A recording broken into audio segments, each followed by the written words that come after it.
Negara kecil seluas 730 meter persegi. Rumah untuk 5 juta penduduk. Bersama menghadapi cabaran, mengongsi harapan dan masa depan. Bila berlaku COVID-19 itu, ramai yang berasa resah, kita tidak boleh menjalankan kegiatan-kegiatan seperti biasa. I nampakkan macam mana orang buat shopping during the pandemic. I was really shocked. Jati diri dan perpaduan sosial yang diuji cabaran segenerasi. Saya mengalami adegan resis daripada masyarakat yang saya bantu. Menimbulkan lagi perasaan sangsi atau perasaan tidak selesa dengan bangsa-bangsa asing. Selepas 2 tahun, pelbagai cabaran ditempuh. Melakukan perubahan dan penyesuaian menjadi norma baru.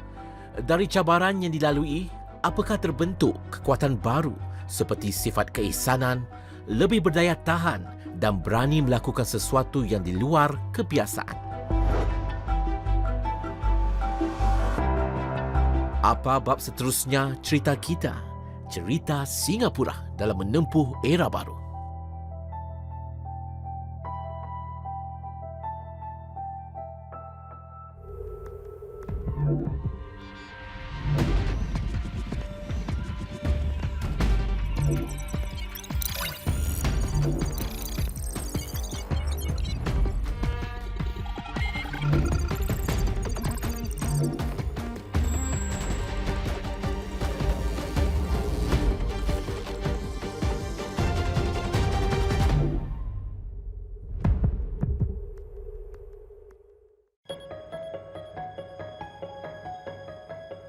Sudah 57 tahun Singapura bergelar negara merdeka.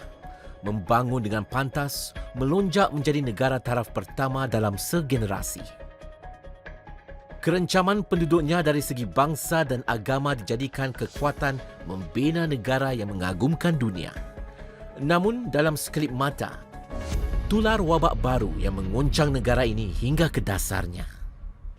We should make a decisive move now to preempt escalating infections. We will therefore impose significantly stricter measures. This is like a circuit breaker. Sebaik saja pemutus rantaian jangkitan berkuat kuasa pada 7 April 2020, tercetus reaksi yang kurang menyenangkan dari sebahagian golongan warga Singapura. Nama saya Lilian. I kerja dalam supermarket. I nampakkan macam mana orang buat shopping during the pandemic. I was really shocked. Never expected that. They kept throwing all the instant noodles and many of them went straight to the toilet paper aisle. And without even checking whether they needed it, they were practically grabbing some sort like an amazing race to get the most toilet papers. Lilian dan rakan kerja yang lain di House Supermarket terpaksa bekerja lebih 13 jam sewaktu kemuncak pandemik demi memenuhi permintaan pelanggan. We didn't have time to go to the toilets.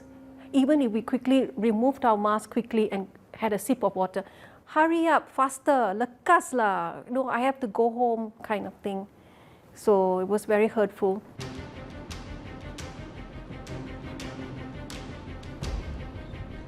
Di masa circuit breaker atau penutupan demi keselamatan di masa COVID-19, mereka anxious dan mereka tidak mengalami perubahan hidup yang amat ketara. Lebih 50% daripada warga Singapura telah mengalami pelbagai tekanan emosi dan juga mental ekoran daripada COVID-19.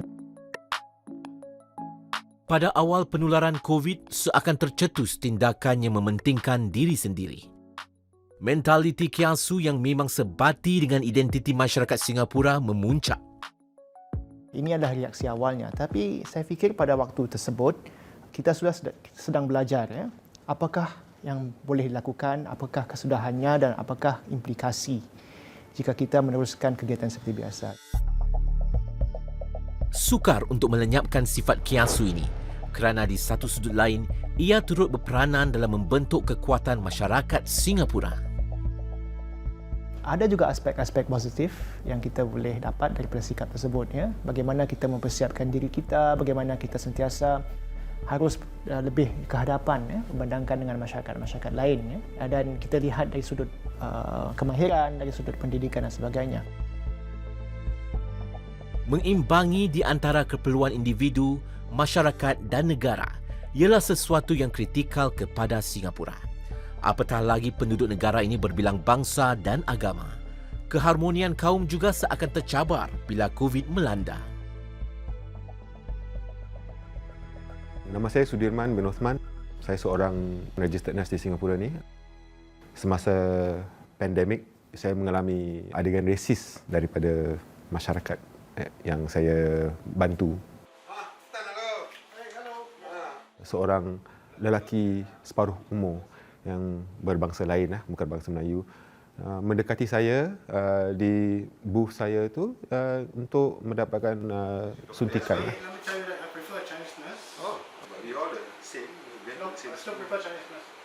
Beliau mengatakan yang dia tidak mahu disuntik oleh saya. Mahunya disuntik oleh orang yang bersama bangsa. Saya merasa bukan marah saja, saya rasa macam kecewa juga. Kenapa benda sebegini berjadi di Singapura pada waktu ini, pada masa ini? Apa yang dilalui Sudirman kini dilihat sebagai satu kenangan pahit. Namun jika diimbas kembali sedang negara sibuk menghadapi cabaran COVID-19, tular beberapa video yang berbaur perkauman. But I think it's a racist that the Indian prey on Chinese girl. Video mantan pensyarah Politeknik Ngee Ann Tan Boon Lee yang telah didakwa di mahkamah sukar dilupakan. I'm also saying the Chinese girl should not be married Indian. Ada juga beberapa video lain yang mengundang persoalan mengapa sikap perkauman seakan memuncak sewaktu menghadapi krisis terbesar negara. Sentimen-sentimen perkauman ada di setiap masyarakat, ya, tetapi apabila berlaku semacam kerisauan, kegelisahan, ya, ada yang hilang pekerjaan, yang pertama menjadi sasarannya adalah dimainkan isu-isu perkauman ataupun isu-isu yang dilihat sebagai penyebab utama, ya, sesuatu masalah itu berlaku dalam masyarakat. Fabrik sosial Singapura bukan saja telah diuji dari sudut keharmonian kaum, tercetus juga rasa kurang senang terhadap warga asing. Kejadian-kejadian seperti Brexit di UK dan juga di far right movement di Amerika Syarikat, pendedahan daripada media sosial, rakyat-rakyat Singapura yang dalam Singapura juga terdedah, dan ini kejadian-kejadian seperti begini menimbulkan lagi perasaan sangsi atau perasaan tidak selesa dengan bangsa-bangsa asing. Sifat kiasu, perkauman dan xenofobia ialah di antara titik-titik hitam yang terjadi sedang Singapura mengemudi keluar dari ribut COVID. Meskipun tercabar, namun tidak bererti kekuatan yang telah dibina selama ini sebagai satu negara dan masyarakat mudah luntur dipukul badan.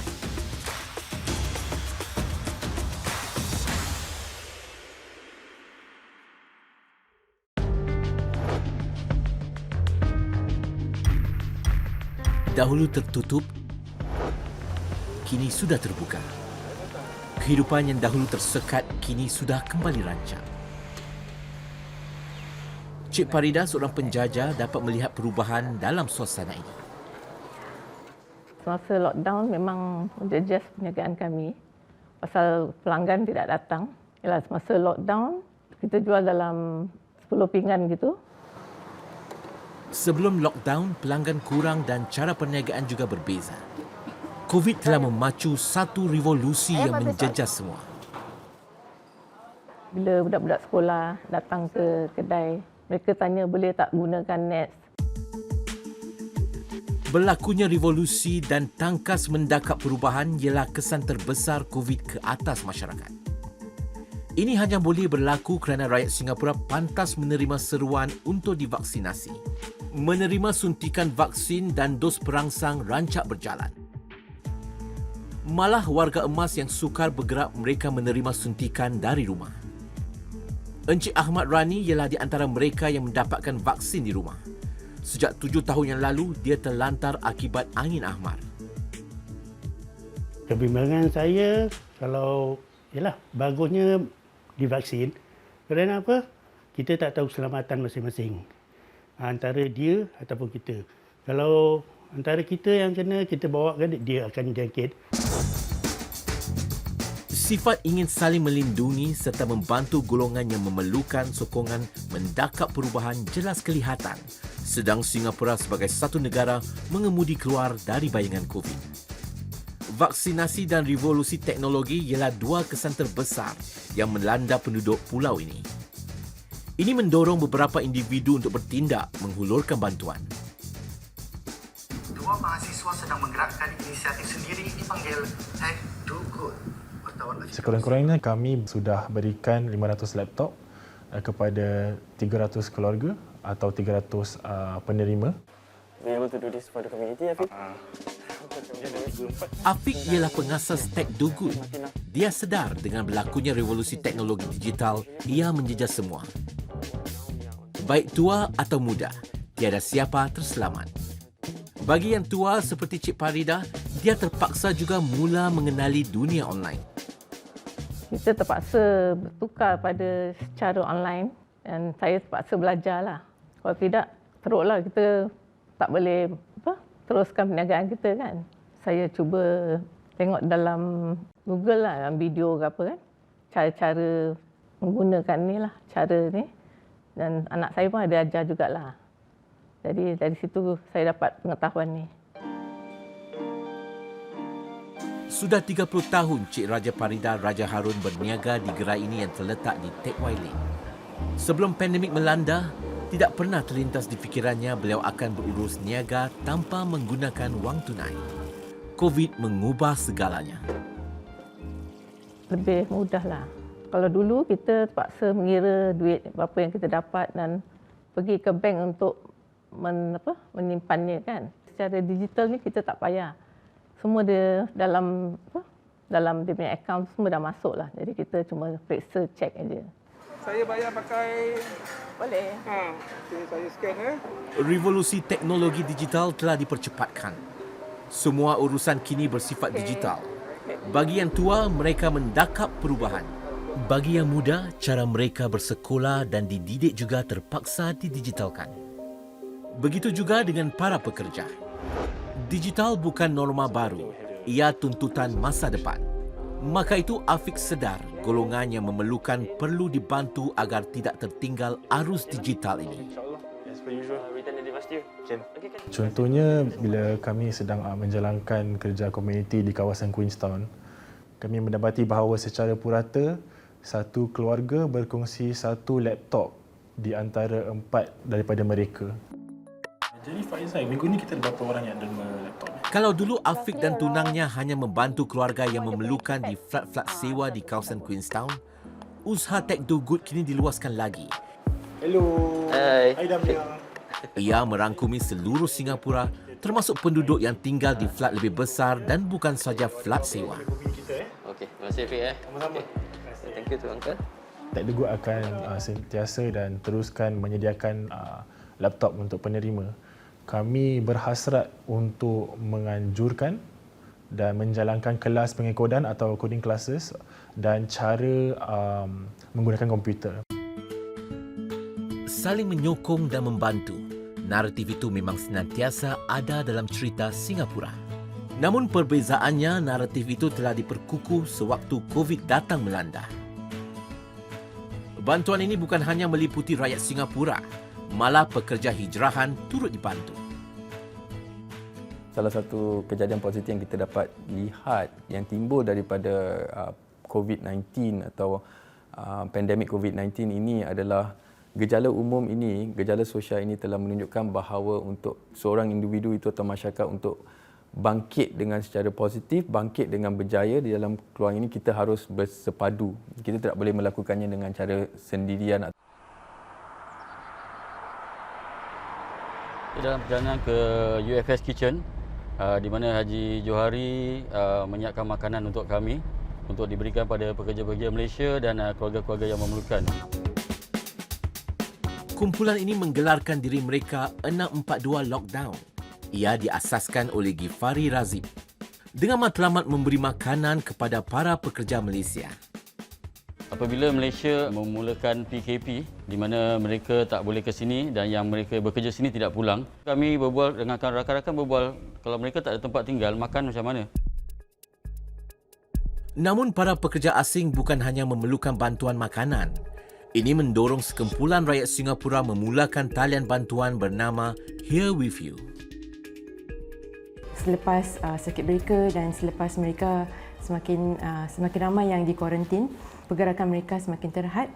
Itu menyebabkan mereka begitu tertekan, ya, dan rasa yang kesihatan dalam segi mental mereka semakin terjejas selepas itu. Lockdown tapi kami tak lock out. Kami make sure that pastikan yang perlu bantuan, perlu sumbangan akan dapat sumbangan. Perubahan bukan sesuatu yang baru bagi Singapura. Ia adalah asas jati diri penduduk kota global sejak awal pembangunannya. Dalam sekitaran ini, masyarakat Melayu Islam juga turut terpaksa membuat banyak pengorbanan dan perubahan, terutama sekali apabila pertama kali dalam sejarahnya masjid-masjid yang merupakan nadi masyarakat ditutup.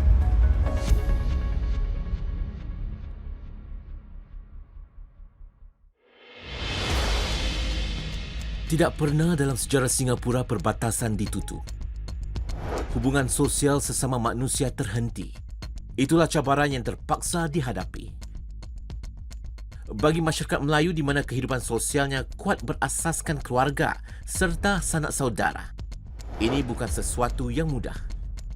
Memburukkan keadaan ialah buat pertama kali dalam sejarah masjid-masjid nadi kehidupan beragama berasaskan konsep berjemaah juga terpaksa ditutup. Bukan hanya masjid di Singapura yang harus ditutup. Masjid-masjid ataupun setiap rumah ibadah, baik di Singapura atau di negara juga harus mengalami situasi yang sama. Begitu juga misalnya, ya, di tempat-tempat ibadah utama di Mekah dan Madinah juga harus ditutup. Jadi kita perlu melihatnya dari sudut yang lain, dari sudut saintifik. Ya, itu kurang dikembangkan pada awalnya. Jadi saya fikir bahawa proses ini memakan masa dan lama-kelamaan saya fikir masyarakat boleh menerima bahawa mengapa masjid-masjid kita harus ditutup dan jika tidak ditutup, ya, apakah kesannya terhadap masyarakat.